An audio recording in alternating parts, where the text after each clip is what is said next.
So, Revelation chapter 20 verse 11. Kung nasa, amen? Tanamaningdog paliog para sa pagbasa pulong sa Diyos. Revelation chapter 20. That's right, I forgot. Si Ma'am Ruth mag-nursery. Si Ma'am Far makaikyas na sa nursery. And Revelation chapter 20 verse 11. Nga to sa verse 15. English unavasay kaduha. And I saw a great white throne and him that sat on it, from whose face the earth and the heaven fled away. And there was found no place for them. Michael, AJ, turn around, son. It's not fooling around time. And I saw the dead, small and great, stand before God. And the books were opened. And another book was opened, which is the book of life. And the dead were judged out of those things which were written in the books according to their works. And the sea gave up the dead which were in it, and death and hell delivered up the dead which were in them, and they were judged every man according to their works. And death and hell were cast into the lake of fire. This is the second death. And whosoever was not found written in the book of life was cast into the lake of fire. Makalilisang gayud. Can I say that? Makalilisang gayud, a terrifying day. Verse 11 sa Bisaya. Ug ako nakakita sa uskadakong maputi nga trono, ug kaniya nga milingkod diha niini. Gikan sa kangkinsang nawong ang yuta ug ang langit mikalagyu. Ug wala naik nakaplagan nga dapit alang kanila. Ug ako nakakita sa mga patay, gagmay ug dagko, nga nagtindog atubangan sa Dios. Ug ang mga basahon giablihan. Ug laing nga basahon ang giablihan nga mao ang basahon sa kinabuhi. O ang mga patay gihukman gikan sa mga butang nga nahisula diha sa mga basahon sumala sa ilang mga buha. O ang daga mitugyan sa mga patay nga diha niini. O ang kamatayon ug impyerno mitugyan sa mga patay nga diha kanila. Ug sila gihukman ang matag tao sumala sa ilang mga buha. O ang kamatayon ug impyerno gitambog ngadto sa linang nga kalayo. Kini mao ang ikaduha nga kamatayon. Ug si bisan kinsa nga wala nakaplagi nga naisula diha sa basahon sa kinabuhi, kitambog ngadto sa linaw nga kalayo. I want to preach to you tonight on the great white throne judgment. Sa Bisaya, let me look at it in the Visayan. Dakong maputi nga trono sa ang paghukom sa dako, I don't know how to translate that. Great white throne judgment. Ang paghukom diha sa dakong maputi nga trono. Something like that. The great white throne. This is a different throne than the judgment seat of Christ. Kini nga mensahe, walay joke, dili madugay gyud, pero seryoso gyud ko karon hapon. There is nothing funny about the great white throne judgment. Walay tao mo katawa niya nga adlaw ang nawala or ang naluwas. No one will laugh that day. Murag dalit daghang joke sa mensahe karon, dalit daghang lingaw-lingaw. Ang mensahe seryoso. A better word might be somber. Somber means subo ug seryoso. The great white throne judgment, kinang kinalasan nga paghukam, the final judgment nga nganha kanila nga nagsalikway sa kaluwasan ni Kristo. Magampo na ta dayon magwali ko kaninyo kabahin sa great white throne judgment. Heavenly Father, would you bless the message tonight? Would you fill me with your spirit? Now God, you know you put this message on my heart a couple days ago. I think it was Friday, I think. I'm not really sure. It might have been yesterday. I can't remember now. But dear God, would you please bless the message? Would you fill me with your spirit as I deliver it? Would you empower me? Would you use me? God, please, would you stir our hearts about this matter of the coming judgment on those who've never been saved and those who've never heard. Holy Spirit of God, please help me, I pray. In Jesus' name, amen. Pwede mo maglingkod. Karong gabi, ganang kumusturi kaninyo kabahin sa pinakamakalilisang nga adlaw sa tibok Biblia. Ang adlaw nga si Jesus Kristo muhukom kanilang tanan nga nagsalikway kaniya ug iyang libreng regalo sa kaluwasan. We call it the great white throne judgment. Karong gabi, ganar ko magsulay English. I want to focus our church a little bit back on our purpose as a church. Unsa nga atong katuyuan ingon nga uska New Testament church ni Jesus Kristo. I want to remind you tonight, listen to me tonight.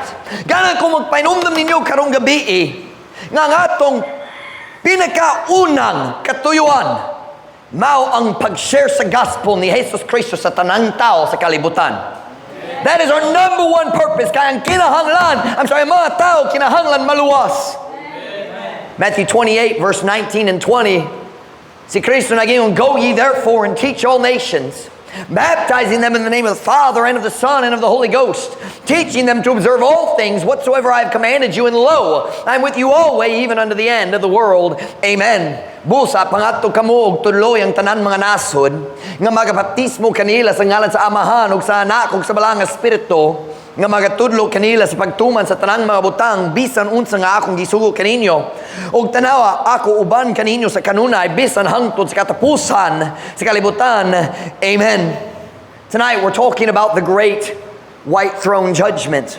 Nag-story ta kabayan sa great white throne judgment. May I say to you today, there will be two questions that matter on the day of the great white throne judgment. Duha ka pangutana lang nga mahinungdanon nga importante ni ana nga makalilis nga adlaw. Question number 1, are you saved? Naluwas ba ka? Naidlaw nga imong gibutang ang imong pagtuo diha ni Kristo lamang para sa imong kaluwasan. That's going to be the question. And question number 2, unsay imong gihimo sa kalibutan, unsay mong gihimo sa yuta aron motabang ang laing tao maluwas. Nothing else will matter on that day. Why laing butang importante niya nga mga adlaw, naluwas ba ka og unsay mong gihimo aron ang laing maluwas pod. Nobody will care about anything else. Why tao na pagkabana kabayan sa bisan unsang lain niya nga adlaw. Niya nga adlaw walay tao nailabot, walay tao, pagkabana, pilat man ang imong kwarta. Walay tao, pagkabana, sakto ba, pagkabana? Pagkabana, unsang gadako sa imong balay. Unsay klase sa sakyanan, nakay motor, nag-commute na lang. Walay tao, pagkabana, kabayan ni Ana. Walay tao, pagkabana, kabayan sa unsay klase sa imong career. Nobody will care. What did people think? English. How did people treat me? You won't care anymore about that. Ang mga tao nagrespeto kanako. Niya nga adlaw walay tao mabalaka kabayan sa huno-huno sa uban. No one will care what your position was on earth. Unsay mong katungdanan, unsay mong areas of responsibility. Nobody's gonna care. Nobody will care what anybody else thought about them. Samtang sila nagkinabuhi dere. There's only two things that matter. Are you saved? And what did you do to get other people saved? Naluwas pa ka, unsay mong gibuha aron makapaluwas sa uban. So let me ask you tonight, are you saved? Murag kitang tanan naluwas. Pero mga tanan lang, naluwas pa ka. Let me put it to you this way. At the great white throne judgment, will you be a participant or a spectator? Saptan niyo participant, mopil gayud. Kung nice basketball game, na duha ka klase sa tao. Ang participant, sila ang nagplay gayud. O nice spectator, ang pulong nagpasabot tanaw. Spectator, spectacles, kanang class, ang mga glasses, di ba? Spectator, siya ang tigbantay. Every one of us will either be a participant or a spectator at the great white throne judgment. Yes, I do believe. Are you listening? I believe we will be there. Bisang kita nga nangaluwas, kita moadto, kita ang mga mobantay dito sa great white throne judgment. I don't think we'll have a choice. Dali ko hun-hun ang Diyos mo to, kita mo, Ginoo, dali ko gana mo kita ni Ana. No, we're gonna be there. If we're saved, we will not be participants. We will be spectators, ang tigbantay ra. And possibly, watch now, this will surprise you, we might even be witnesses against the people who are condemned. Basing kita ang mga saksi diha sa kaso sa mga tao nga hukman niya na nga panahon. Say, Pastor Mike, can you show that to us in the Bible? I think I can. Go with me to Matthew chapter 12, verse 41. See, John R. Rice was a great man of God back in the 30s, 40s, 50s, 60s, and 70s. I think he died in the 70s. I'm not sure. And he's the only man I've ever heard use these verses to teach you. But I believe he was right. Nagato kung sakto gyud siya. Si Jesus nagastorya diri sa mga tao sa iyang panahon nga nagsalikway niya. Wala sila nagato nga si Kristo mang manluluwas. Wala sila nagato nga siyang Kristo gayon nga siyang Messiah. Tanaw Matthew 12 verse 41. Kung nasa amen?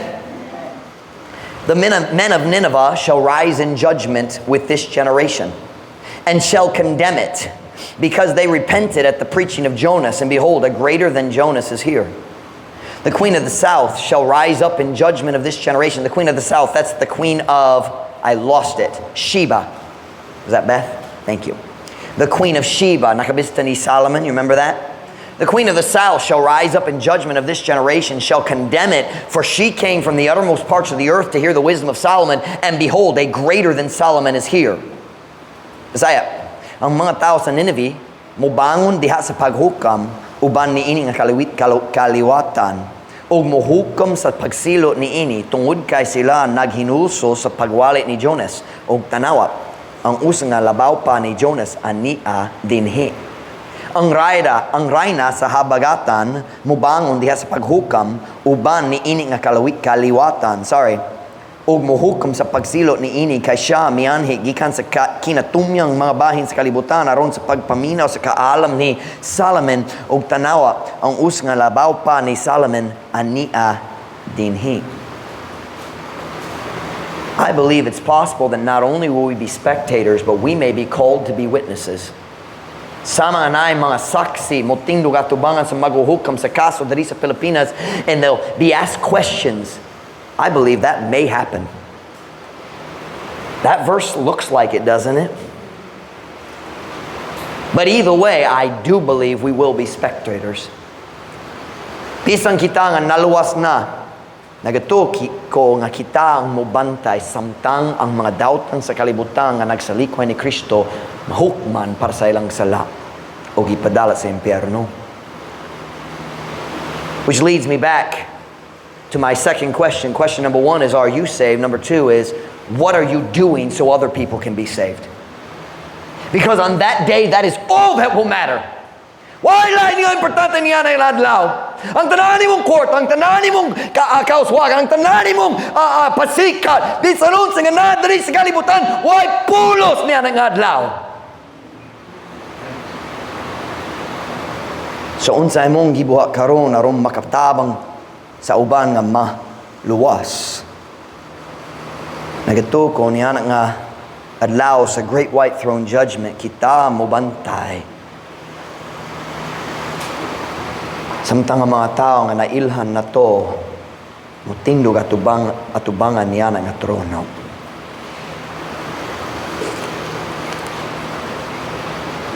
I believe we will see the people whom we could have witnessed to and didn't try. Can you imagine? Maglingkod ta dito sa Dublin, magbantay, og tawag mo ng ngalan sa imong silingan. Ikaw mo kita siya mulakaw. Nakuro, gyud siya, nahadlok kayo. Kung magtindog atubangan niya ng trono, ikaw kabalo, ako na ay chance na nagsangyaw kaniya, pero naulaw ko. Nahadlok ko. I believe we will see the family members that we were scared to witness to. Nagatuko, kita mo kita sa mga gigugma sa atong pamilya. Sila nahadlok ta, nag-share kanila. Nahadlok ta mo hatag kanila og gospel tract. Nahadlok ta mo invite nila sa simbahan. I believe we will see them kung sila mo tindog atubangan sa Ginoo. I believe we'll see the co-workers and neighbors.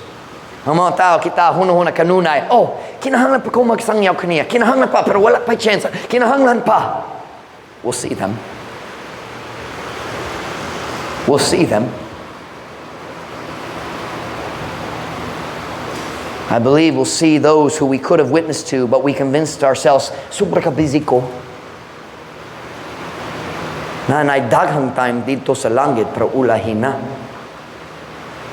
Let me tell you something about heaven. You can't share the gospel in heaven. Everybody's already saved. Makasangyaw ta, makashare ta sa gospel, dinhi sa kalibutan lang. There are some things you can only do on earth. One of them is share the gospel. I believe nakita mo kita kanila. I don't know how to say it in English, that we walk past out soul winning because I'm having a bad day. I don't feel like witnessing today. What is that? We walked past them. Gilabay na mo? Gilabyan na mo? Agato ko kita mo kita sa mga tao nagilabyan nato diha sa soul ning tungod bad day na karon, discouraged ko karon, na problema sa akong financial, na problema sa akong pamilya, na problema sa akong kinabuhi. O kita mo labay sa mga tao mo tugo sila mga impyerno hangtod sa kanturan tungod nakoy bad day. Dako gyud ang mga pagmahay ni anak nga adlaw, Christian.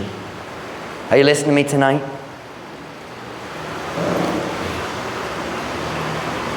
I'm saying today, I believe we will be there.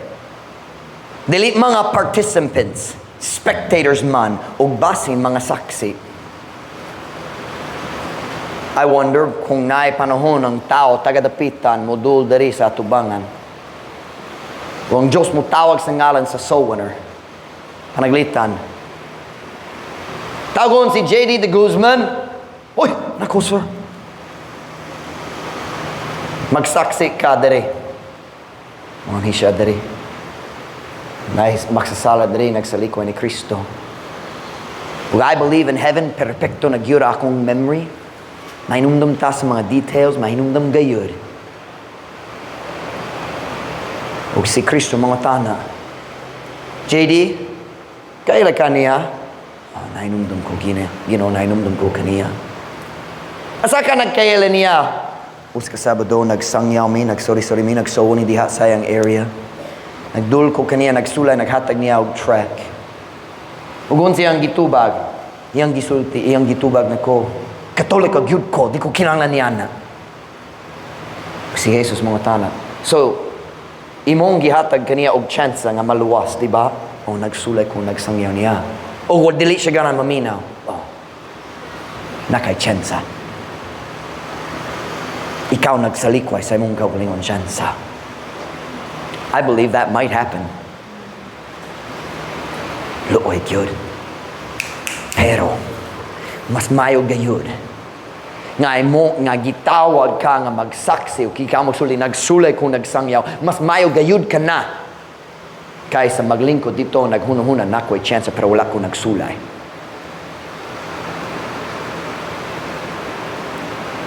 Kinahanglan ta mag-stop. English. We need to stop blaming our lack of soul winning on having a bad day.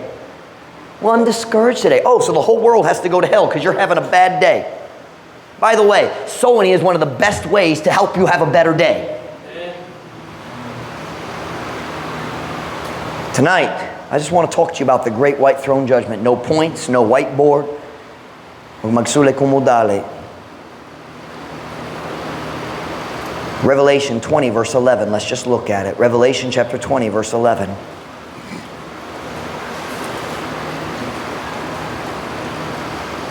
And I saw a great white throne, and him that sat on it, from whose face the earth and the heaven fled away, and there was found no place for them. Ug ako nakakita sa uska dakong maputing nga trono, kaniya nga milingkod niini gikan sa kang kinsang nawong ang yuta o ang langit mi kalagyo o wala na'y nakaplaga nga dapit alang kanila. I want you to notice on that terrible day, there will be nowhere to hide. Walay taguanan para sa mga tao nga nagsalikway ni Kristo. They will all be there. Moapil silang tanan. Have you ever noticed something? Kung mga students sa City High or sa Central or sa Experimental, nakamatikod ba kamo? Sa adlaw nga naay exam or sa adlaw nga naay dakong assignment kinahanglan ipasa ang dakong nga project. It's amazing. Daghang batanon masakit niya nga adlaw. Milagro man. Man, daghang tao masakit sa adlaw gayud nga kinahanglan ipasa sa ilang project. Nga naman sila nag-absent. Naulaw yun. Paminaw na. Walay tao mo absent ni anak nga adlaw. Sila nga wala naluwas, walay taguanan.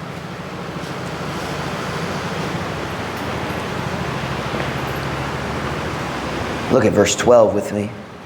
Kinsa mo apil gayud sa paghukam ni anak nga adlaw. Kita mo bantay kinsang mo apil. And I saw the dead, small and great, stand before whom? God. The Bible's very clear. Si Jesus ang muhukam sa mga buhi o mga patay. That's Jesus. Ug ako nakakita sa mga patay, gagmay ug dako nga nagtindog atubangan sa Diyos. I want you to notice kinsang moapil ang mga patay. Unsa man na? Sila ang mga tao nga wala gayud nagdawa sa regalo nga kinabuhing walay katapusan. Patay pa sila. Yes, namatay ang lawas, pero mas importante, patay gyud sila nga espirituhanon. The dead. Magikan sa impyerno aron mahukman sa dili pa mobalik sa impyerno. The dead, small and great. Ang dato og pobre, ang sikat og wala ni nailhi, ang gamhanan ug ang maluyahon, silang tanan mo tindog diha sa priyo nga trono sa paghukam. Kini nga trono, dali ang trono sa grasya nga kitagi dapit sa Ginoo. Come to the throne of grace, maghatag sa imong maghimo sa imong mga pangayo. It's not that throne. Kini dali ang judgment seat of Christ, the throne of the judgment seat of Christ nga naay mga ganti para sa mga tao nga nag-alagad sa Ginoo. Kini ang hukam sa paghukam, kini ang trono sa paghukam ug pagsilo lamang. Sila nga motindog atubangan nini nga trono, wala nay paglaom sa kaluoy. Ulahi na gyud. Na sila ilang chance nga naluwas dinhi sa kalibutan ug sila nagsalikway ni Kristo giyang kaluwasan ug karon ulahi na. So kung walay kaluoy, walay chance nga sila mo ikyas, nga naman mo apil sila sa paghukam. They are here at the judgment to be sentenced for their crimes against the God of the whole earth. Mopil sila sa paghukam aron, what's the word? Sentensyahan na lang sa ilang mga sala. Look back at verse 12. We've noticed the dead, but I want you to notice the books. And I saw the dead, small and great, stand before God, and the books were opened. Kung nakikita sa mga patay, gagmay ug dako nga nagtindog atubangan sa Dios ug ang mga basahon giablehan. Unsa kini nga mga basahon? Unsa gisula sulod ni ini mga basahon? Watch me now. Ang tanan buha sa tanan tao sa kalibutan. Did you know sa wala pa ka naluwas dito sa langit naay book ug sulod sa book naay uska page ug imong ngalan nasa babaw ug ubo sa imong ngalan na listahan sa tanan sala nga gihimo nimo sa imong tibuok kinabuhi. Kanang mga books diri.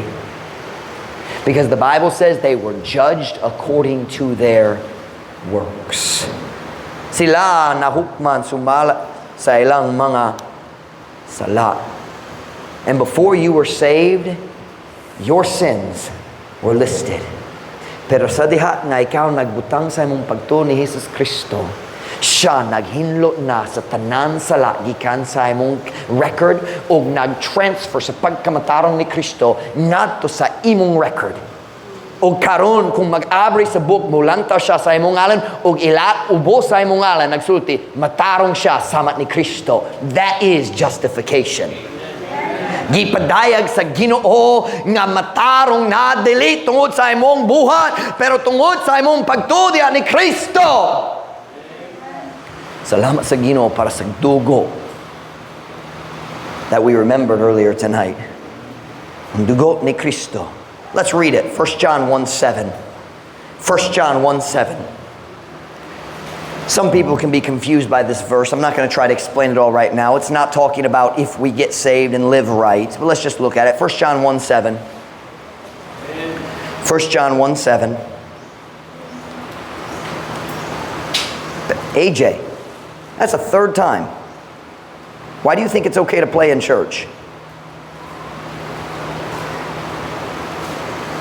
1 John 1:7. Kung nanas, amen? But if we walk in the light as he is in the light, we have fellowship one with another, and the blood of Jesus Christ, his Son, cleanseth us from all sin. Ug ang dugo ni Jesus Kristo nga ang anak nagahinlo kanato gikan sa pila ka sala? Tanan. Salamat sa Ginoo para sa makahinlo nga dugo ni Jesus Kristo. Nag-post ko sa Facebook sa gahapon.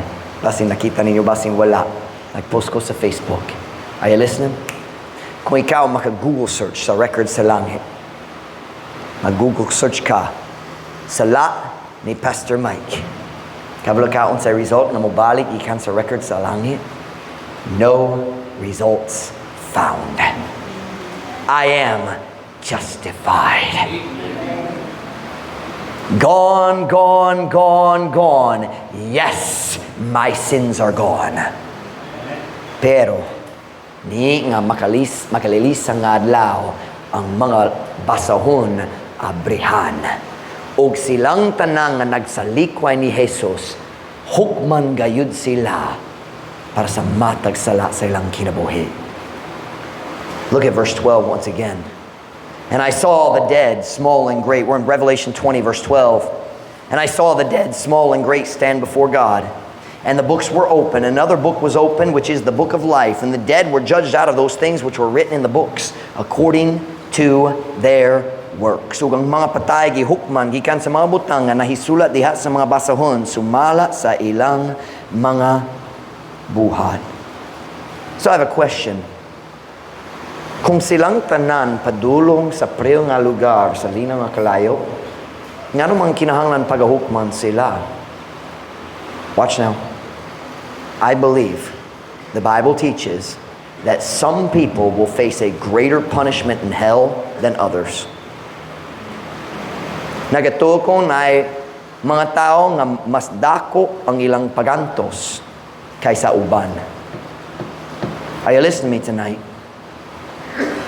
They will be judged according to their works. Turn with me to Matthew chapter 11, verse 24. Nagatuo ko nga naay mga dapit sa impyerno nga mas init kaysa lain. And I think I can prove it. Matthew 11, verse 24. There's more than one verse that teaches this, but we'll just look at one. Matthew chapter 11, verse 24. Kung nanas, amen? Amen. Jesus nagasturya dere, but I say unto you, that it shall be more tolerable for the land of Sodom. Unsa na itabo sa Sodom? Giguba pinagi sa fire of brimstone. Ug asa sila ni adto human sa ilang kamatayon, impyerno. Jude teaches that very clearly. Sa diha sila namatay, nagdiretso silang tanan sa impyerno. Klaro yun. It wasn't I had a Jehovah's Witness tell me one time, when God judged people, it was always a short temporary judgment and then the suffering ended. Ang Diyos dali mo putang sa tao sa impyerno aron magantos hangtod sa turan. Pero wala siya nagbasa sa book of Jude.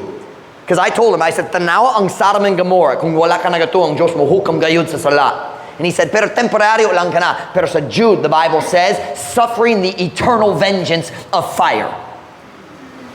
Walay katapusan nga kalayo. Nagikan sila sa kasunog diri sa kalibutan, nagdiretso ngadto sa kasunog sa impyerno. Bisaya, apan ako magingon nga kaninyo, nga mas arang-arang pa lang sa yuta sa saram sa adlaw sa paghukom kaysa alang kanimo. Kanusang adlaw sa paghukom, ang mga tao sa saram na nasa impyerno. Kanusang sunod paghukom, ang Great White Throne Judgment.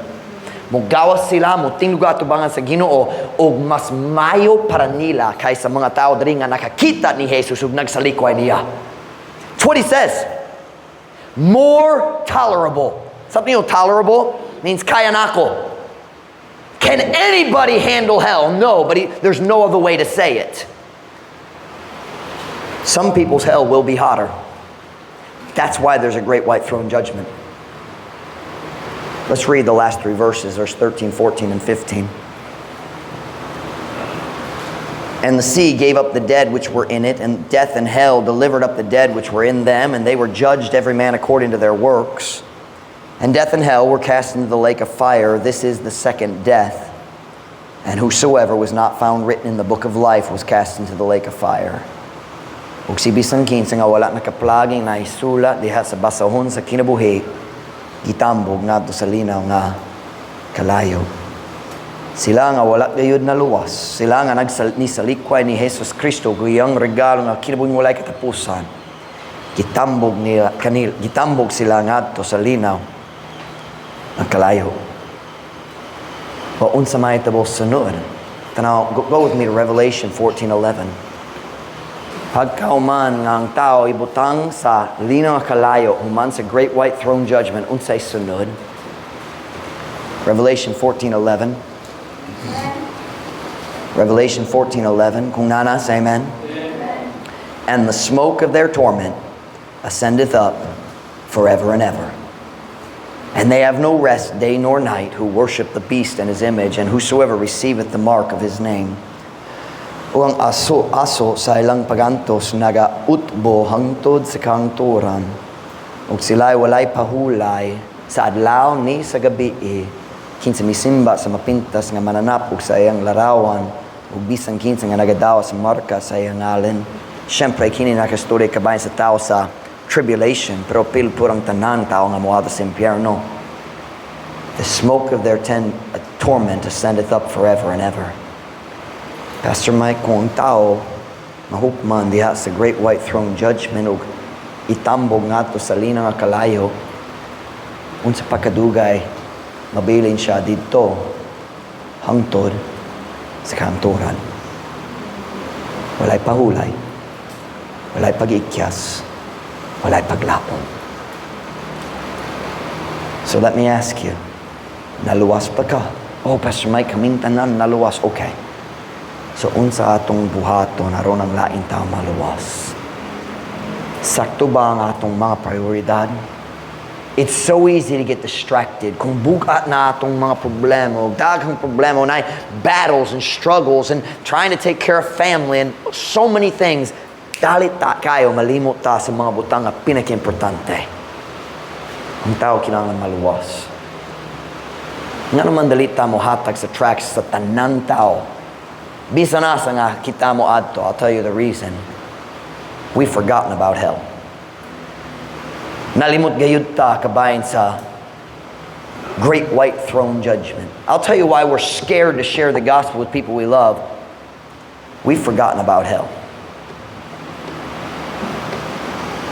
Kasing kinahanglan ta maghimo sa mga adjustment sa atong prioridad karon hapon. Once in a while, the pastor says, let's stop and refocus. There is a place called hell. And we have a job to do. Let's keep our focus right. Let's share the gospel with everybody all the time. Not just on Saturday, not just on Sunday, not just on Thursday night. Bisan asa, bisan kanusa, ang tanan kinahanglan maluwas. Amen. On every head bowed, every eye closed.